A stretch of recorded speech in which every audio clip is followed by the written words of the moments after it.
2012 37 වෙනි බහුවර්ණ ප්‍රශ්නය.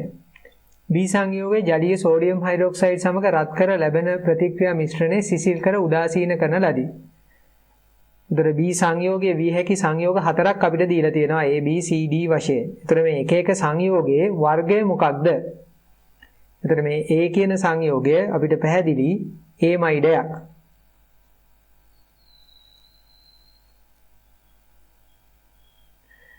B කියන සංයෝගය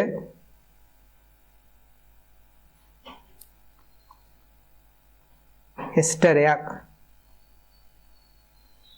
C කියන සංයෝගය ඒමයිඩයක්.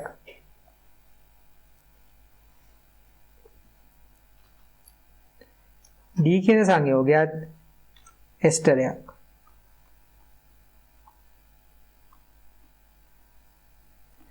ඉතින් අපිට මතක තියෙන්න ඕනේ ඒමයිඩ සහ එස්ටර වල බාෂ්මික ජල විච්ඡේදන ප්‍රතික්‍රියාව. වීඩියෝ එක පෝස් කරලා කටුවැඩ කොලයක ලියන්න බලන්න එස්ටර සහ ඒමයිඩ වල බාෂ්මික ජල විච්ඡේදන ප්‍රතික්‍රියාව. ඒමයිඩයක්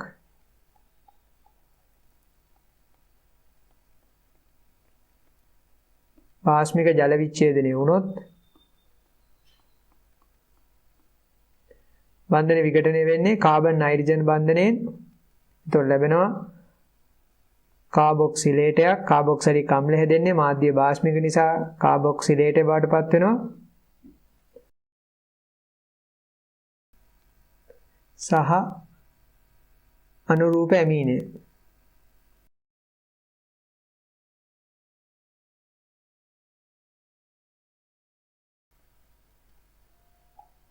ඒ වගේම අපිට එස්ටරයක බාෂ්මික ජල විච්ඡේදන ප්‍රතික්‍රියාවත් ලියන්න පුළුවන්.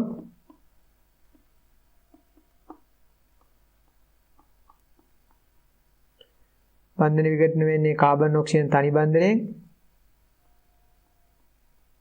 කාබොක්සිලේටය සහ ඇල්කොහොලය. තර මේ ප්‍රතික්‍රියා දෙක මතක නම් අපිට මේ B කියන සංයෝගය සෝඩියම් හයිඩ්‍රොක්සයිඩ් සමග ප්‍රතික්‍රියාවෙන් සෑදෙන ඵලය ලියන්න පුළුවන්.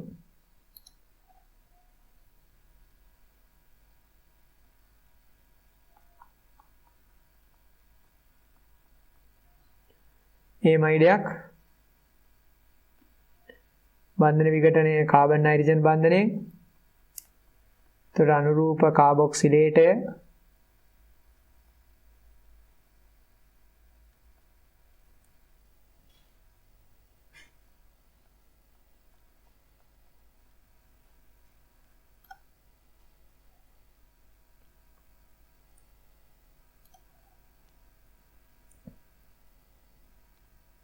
සහ අනුරූප ඇමීනය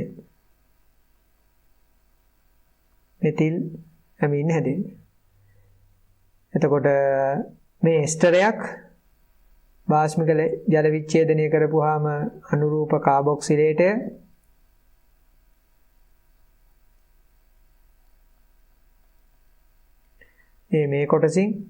මේ කොටසින් අනුරූප ඇල්කොහොලය.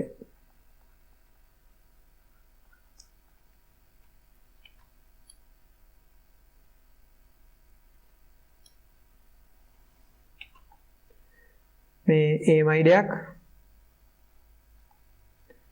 බන්ධන විඝටනය නයිට්‍රජන් කාබන් බන්ධනයෙන්. එතකොට අනුරූප ඇමීනය. එතකොට මෙතනදී අනුරූප ඇමීනය වෙන්නේ ඇනිලීන්.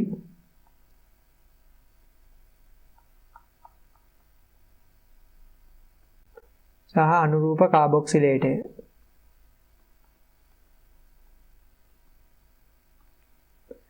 මේ එස්ටරයක් බන්ධන විඝටනයේ කාබන් ඔක්සිජන් තනි බන්ධනයෙන්.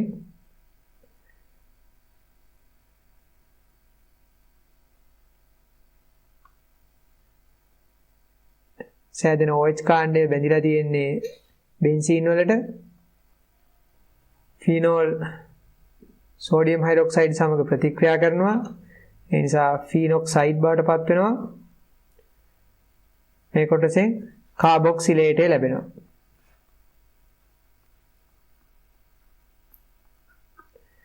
එතකොට සිසිල් කරලා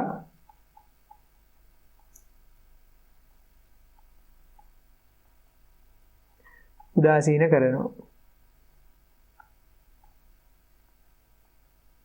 එතකොට සිසිල් කරලා උදාසීන කරනකොට මේ ෆීනොක්සයිඩ් ෆීනෝල් බවට පත් වෙනවා.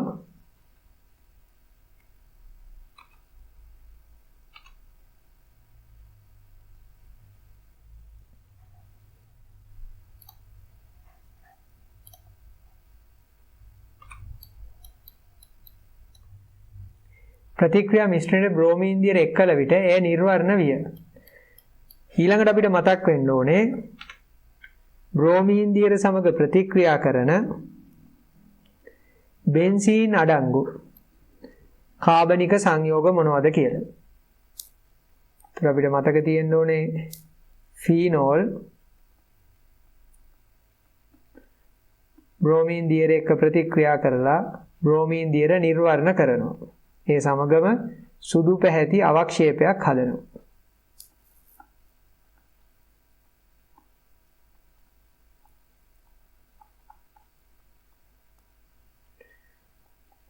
ඊට සමරූපී ප්‍රතික්‍රියාවක් සිදු කරනවා ඇනිලීන්.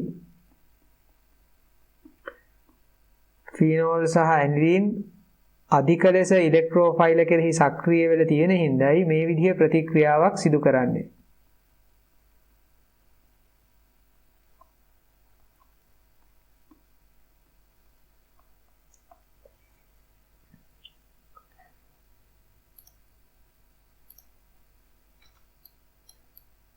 අපිට පැහැදිලි මේ ඇනිලීන් වල ව්‍යුත්පන්නය සහ මේ ෆීනෝල් වල ව්‍යුත්පන්නය මේ සංයෝග දෙකට පුළුවන් බ්‍රෝමීන් දියර සමග ප්‍රතික්‍රියා කරන්න.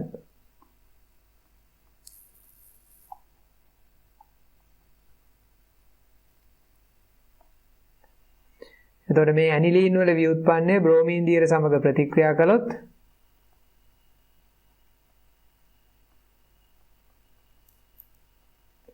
තරාස්ථානයේ මෙතිල් කාණ්ඩයක් තියෙන නිසා ඕතෝ සහ ඕතෝ ස්ථාන දෙකට විතරයි බ්‍රෝමීන් පරමාණු ආදේශ වෙන්නේ.